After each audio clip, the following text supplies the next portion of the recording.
I want you to follow through this story so you can learn.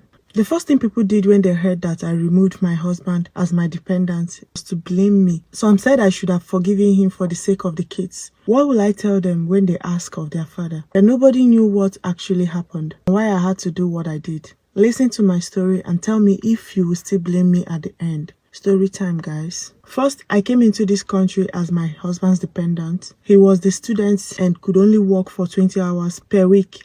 As a dependent, I worked 2 shifts, day and night, to make sure that we pay our rent, bills, and most importantly, pay his school fees, which was at £1,000 per month, as we had 10 months to pay up the balance after the initial part payments we made. After working 2 shifts, I will still come back home to take care of the house chores, as well take care of the kids. This man will not help me, not with the kids, not with the house chores. He would put his studies first before anything.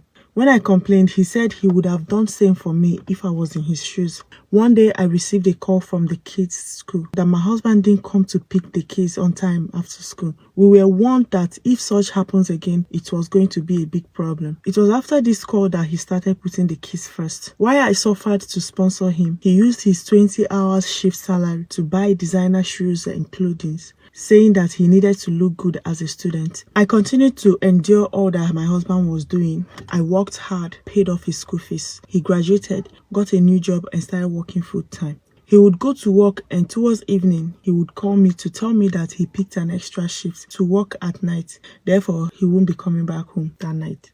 It started with one day, then it proceeded to him not coming home for days. The days he manages to sleep at home, his phone will not rest from random calls, messages, and most times he would sneak out or excuse himself if we are together to go and answer his calls. I was not even suspecting him of cheating or anything, not until one afternoon. As he was taking a bath, his phone rang. I picked it. It was a lady's voice. She couldn't even wait for me to say hello. She just started talking immediately.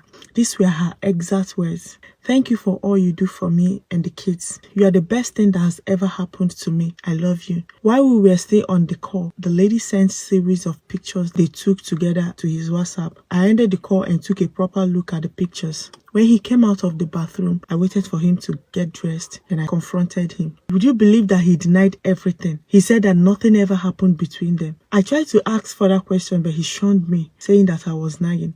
He said so many things just to avoid my questions. This issue escalated to the extent that we involved both parents. Yet my husband refused to admit to what he did, or even at least apologize. I wasn't going to let everything go just like that, without at least an explanation. After this incident, we started living like roommates. In my mind, I still needed an explanation about that lady. So one morning I called him and said, "Are you going to keep me in the dark and not say anything about that lady? Are you going to keep denying everything?" He told me that there was nothing going on between them. I called him a liar and a cheat. He got so mad, and before I knew it, he pounced on me, saying that if I don't stop accusing him falsely, he was going to hit me. I told him that he wouldn't dare, whether I looked like his younger sister. Before I could finish saying sister, this man punched me in the face, not minding that the kids were present. I almost collapsed, but I got up, took the kids upstairs and cried in silence. This man did not even say sorry to me. Instead, we started keeping malice, and for 9 whole months, we lived like strangers. No intimacy, no talking. While all these things were happening, we were still on post-study visa, which was about to expire.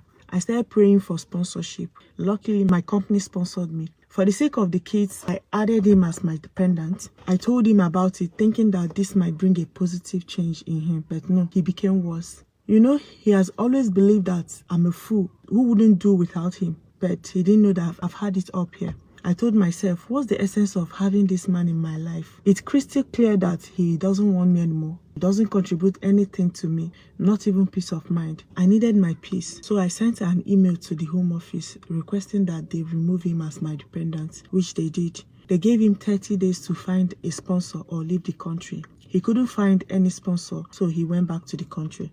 A lot of people have been asking me how I feel and how I cope alone with the kids. Do I regret my action? I will answer all of that for those of you who think that I used him to come to the UK.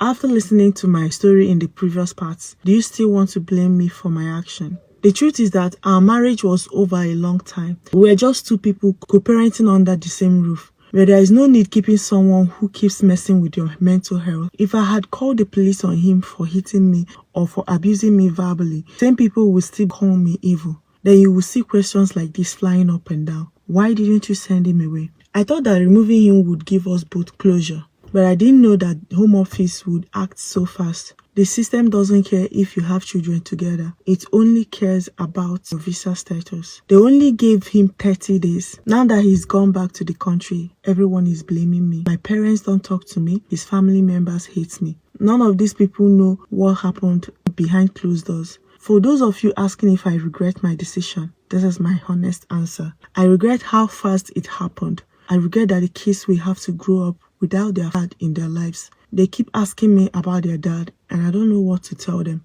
I told them never to lie, so I don't want to lie to them. Neither do I want to tell them that I made their dad leave. I don't regret choosing peace. I needed to protect my mental health. I wanted peace of mind and stable home, even if it's just I and the kids. This is not the life I imagined, but I'm living in it now. I'll keep showing up every day for my kids and myself. I'm not here for pity or praise. I'm just being honest. What do you think about this story, guys? I would like to see your honest opinion in the comment section, and I'll see you in my next one.